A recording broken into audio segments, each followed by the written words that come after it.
Ka Sunshine at saka laking tuwa namin, nagpapasalamat kami kasi hindi kami masyadong naanuhan ng bagyong Teno. Kaya ito ngayon, pupunta ngayon ng Bakakila papunta sa bundok namin para kumuha kami ng uling kasi wala na kami panggato kasi okay naman yung panahon dito sa amin so far. So maraming salamat Lord na hindi kami na salanta ng bagyong Teno, Sunshine.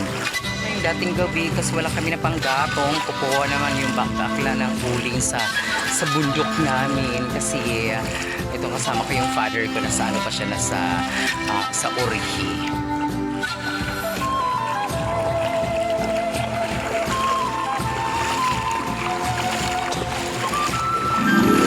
Kailangan naming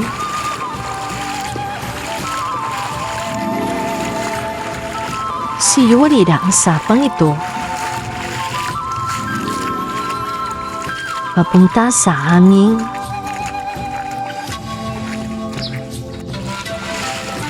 munting bukirin.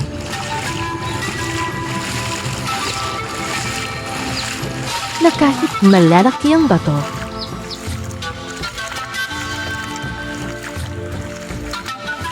at may pangambang baka bumaha ang sapang ito.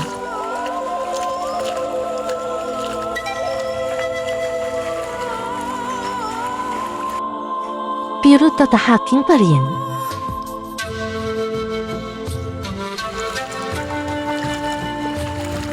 Makarating lang sa paroroonan.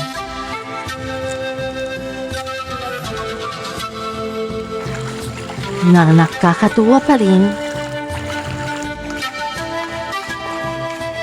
Tingnan na kahit si 26 na si ama ay malakas pa rin mag-tiktok, email at papunta sa bukid.